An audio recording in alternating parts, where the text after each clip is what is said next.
유진투자증권 허재환 상무와 시장에 대한 자세한 이야기 나눠보죠. 상무님 어서 오십시오. 네, 안녕하십니까.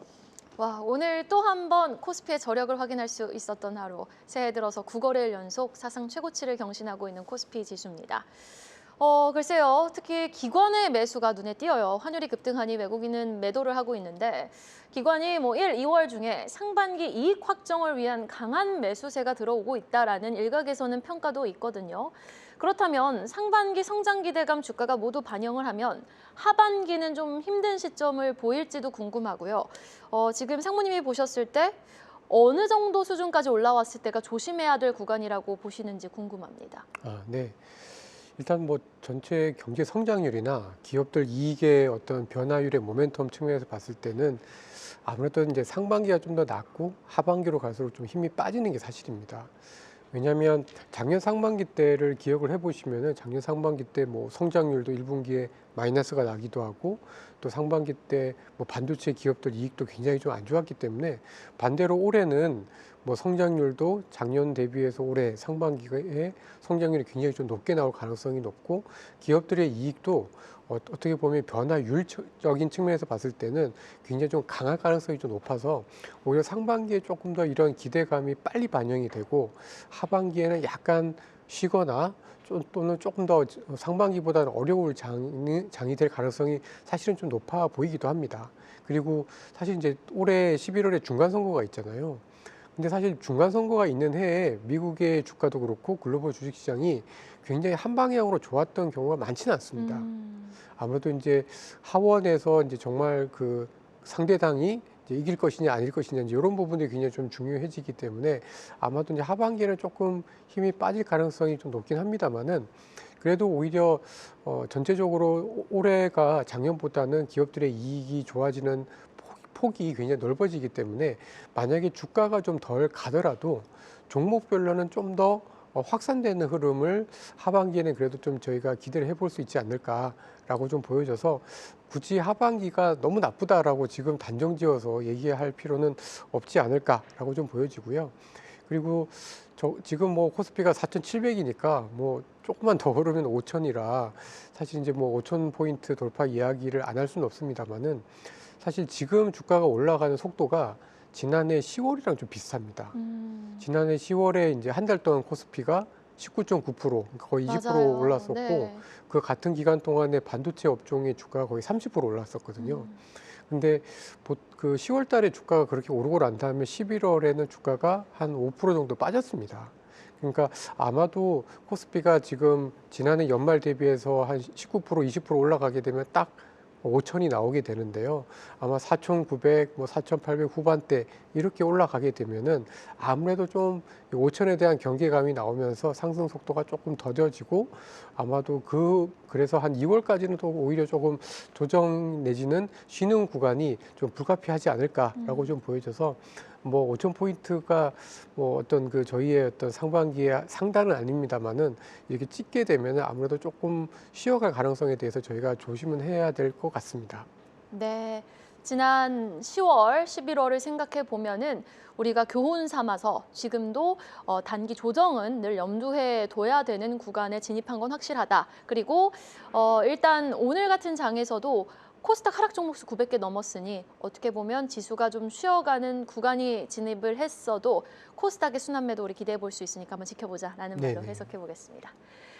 그렇다면 12월 말 1월까지는 반도체 독주장이었습니다. 오늘 SK하이닉스도 또 돌려 세우면서 저력을 발휘해줬는데 이번 주로 접어들면서 상승의 에너지가 사실 조선, 원전, 다른 대형주, 현대차를 비롯한 자동차, 2차 전지, 석유화학 쪽으로 좀 확산이 되는 모습이었거든요. 자, 그런데 아직 반도체를 제외하면은 코스피가 이제 3,400포인트다라고 말씀을 하셨어요. 그러면 반도체를 제외한 다른 쪽의 포트폴리오를 지금이라도 좀 확대해도 늦지 않았을까요? 네.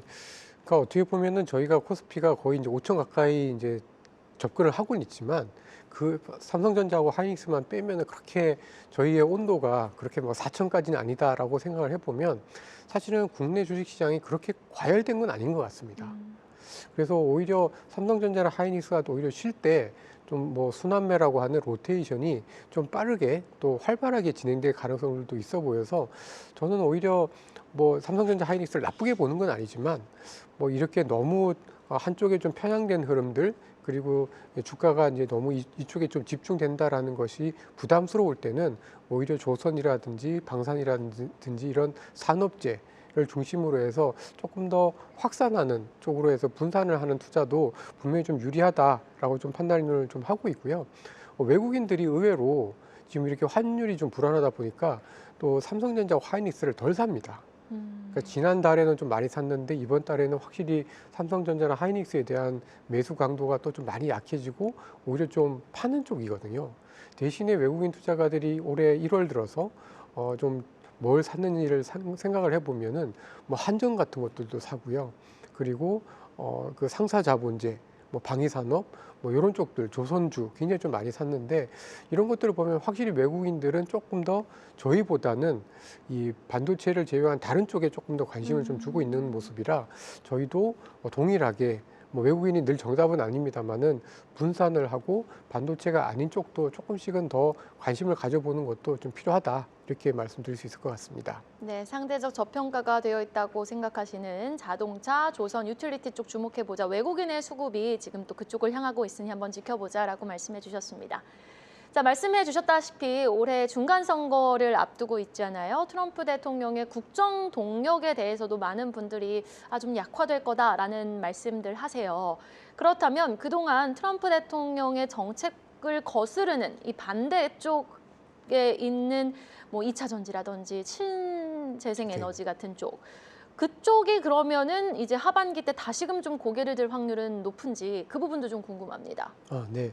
저는 하반기 때는 신재생 에너지라든지 배터리 같은 산업들을 좀 더 관심을 많이 가져야 된다라고 생각을 하고 네. 있습니다. 왜냐하면 아무래도 이제 그 11월 중간 선거까지는 아직 한참 남기는 했지만 아마도 이제 올해 중반 정도가 되면은 대체로는 좀 가닥을 많이 잡을 것 같아요.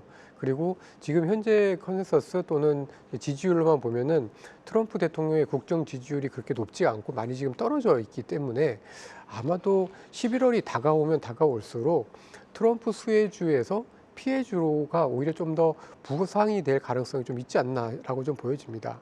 그리고 특히 트럼프 대통령의 이제 그 피해주라고 볼 수 있는 산업이 결국은 신재생 쪽 배터리이기 때문에 그리고 그런 쪽들이 지금 아직까지는 이렇게 크게 뭐 이렇게 좀 좋아지지 못하고 좀 있는 산업인데요. 오히려 올해 여름을 지나서는 그런 산업들에 대한 관심을 높여가는 것도 저는 좀 괜찮은 전략이지 않을까라고 생각하고 있습니다. 네, 알겠습니다. 하반기가 시작되기 전에 또 이제 여름즈음을 기점으로 해서 넌테크 쪽인 2차 전지, 배터리, 뭐 신재생 쪽을 한번 주목해 보는 것도 큰 전략이 될 수 있다라고 말씀해 주셨습니다. 자, 그리고 스페이스X 같은 거대한 기업의 IPO 이슈에도 한번 집중을 해보도록 하겠습니다. 대규모 IPO가 사실은 과거 사례를 봤을 때는 그때가 고점의 전조 현상을 보이기도 했거든요. 뭐 스페이스X, 오픈 AI 같은 메가 IPO 등장이 과연 AI 버블 정점을 신호를 주는 걸지 아니면은 지금 이제 스페이스X 같은 경우에는 상장을 하게 된다면 미래 청사진이 더 구체적으로 현실화되는 구간에 진입을 하는 건지 상무님은 어떻게 바라보고 계세요? 네. 대체로 이제 IPO에 대해서 열풍이 있다라는 게 여러 가지가 의미가 있긴 하지만 또 그만큼 시장이 좋다는 의미도 있고요. 그리고 이 IPO라는 거는 결국은 새내기잖아요. 새로운 성장에 대한 기대를 그대로 눈으로 볼 수 있는 산업들이 대부분 이제 IPO를 하게 되고 그런 업종들이 올라올 때, 업체들이 올라올 때 투자자분들이 되게 흥분하기 마련입니다. 그래서 사실은 IPO가 잘 되고 IPO 시장이 뜨거우면 뜨거울수록 약간은 낙관 편향이 굉장히 좀 강해질 수가 있고 그렇게 낙관 편향이 너무 강해지다 보면은 자칫 주식시장이 좀 과열이 되는 경우들이 좀 있었습니다. 그리고 실제로 이게 과거에 닷컴 버블 때도 그랬고 저희가 이제 2022년, 2021년 소위 이제 LG엔솔, 카카오뱅크 이렇게 대규모 IPO가 있을 때도 시가총액 대비 이렇게 너무 큰 규모의 IPO가 있다 보니까 이제 기존의 유통 주식을 오히려 좀 팔고 신규 상장하는 주식들로 이제 관심들이 이어가는 과정에서 약간 좀 시장이 혼란스럽기도 하는 또는 그 이후에 또 후유증이 굉장히 좀 많이 남는 그런 모습들이 좀 보여졌는데요. 근데 아마도 이런 올해 이제 대규모 IPO가 상반기보다는 이제 올해 중반 이후가 좀 될 거기 때문에 아마도 이런 것들을 감안하면 그 전까지는 아마도 뭐 반도체, 뭐 조선 이런 식으로 해서 여전히 좀 지금의 주도주 중심으로 해서 접근이 가능할 것 같고, 그것들이 나오고 난 다음에는 저희가 그래도 조금 시장을 냉정하게 조금 더 차분하게 볼 필요가 있지 않을까라고 생각하고 있습니다. 네, 알겠습니다. 스페이스X, 오픈 AI, 뭐 엔스로픽 같은 종목들의 IPO가 그래도 시장이 화랑이다를 알려주는 신호이니 한번 그래도 중장기적으로는 한번 좋게 지켜보자라고 말씀해 주셨습니다. 자, 그리고 환율의 움직임에도 한번 집중해 볼까요? 원화, 엔화 약세에도 불고 지금 한국 증시, 일본 증시가 모두 사상 최고치 경신 랠리를 이어가고 있습니다. 이 현상을 지금 어떻게 생각해야 되는지 좀 혼란스러우신 투자자분들 계실 것 같고요. 또 해외 직접 투자로 인한 자본 유출이 환율을 높이지만 이것이 오히려 기업의 미래 수익성을 어느 정도 보장하면서 주가를 견인한다고도 봐야 되는 건지 이 두 가지 측면 어떻게 보십니까? 네. 그러니까 이제 일반적으로는 뭐 특히 뭐 한국이라든지 이런 이머징 국가들은 환율이 약할 때 주식시장이 좋기가 어렵습니다. 마찬가지로 환율이 좀 좋아야 또는 뭐 원화가 강해야 저희 한국 주식시장을 좀 좋게 봤었던 게 어떻게 보면 2022년 이전, 그러니까 이제 코로나 직전까지의 모습이었다라고 좀 보여지는데요. 지금은 좀 많이 달라진 것 같습니다. 그러니까 지금은 분명히 어떤 산업의 경쟁력에 있어서 환율과 같은 가격 변수도 굉장히 중요하지만 사실 AI라든지 이런 것들은 지금 가격을 넘어서서 빅테크 기업들은 약간 생존을 걸고 투자를 하다 보니까 이 가격 변수를 넘어서서 이익이 잡히는 산업들이 막 생기고 있고, 그러다 보니까 이게 환율 자체가 그 산업, 그 나라의 어떤 중요한 기업들의 그 성장에 직접적으로 아주 대형 악재는 아니지 않나라고 좀 보여집니다. 그러니까 결국 삼성전자나 하이닉스 같은 수출 업체들이 당연히 원화가 약세면 좋은 것도 맞긴 하지만 일부 기업들 같은 경우에는 이렇게 환율 경쟁력이 좀 약해진다고 하더라도 그거를 넘어서는 새로운 성장 동력이 있으면은 그게 상쇄가 되는 구조이라서 과거에 비해서 환율과 주식시장 간의 어떤 연관관계 또는 상관관계가 과거와는 좀 많이 달라졌다, 이렇게 좀 볼 수 있을 것 같은데요. 근데 이렇게 이제 환율과 주가 간의 어떤 관계가 달라지는 과정에서 확실한 거는 이제 그렇게 글로벌 경쟁력이 확인이 된 좀 수출주 내지는 해외에서도 먹히는 산업들이 그래도 주가가 좋고, 그렇지 않은 내수 위주의 산업은 상당히 좀 어려워진다라는 한계가 좀 있는 것 같습니다. 네, 알겠습니다. 여기까지 들어보죠. 지금까지 유진투자증권 허재환 상무와 함께했습니다. 말씀 고맙습니다. 계속해서 다양한 경제 이슈를 알고 싶다면 구독과 좋아요, 알림 설정 부탁드립니다. AI 캐스터 권미정이었습니다.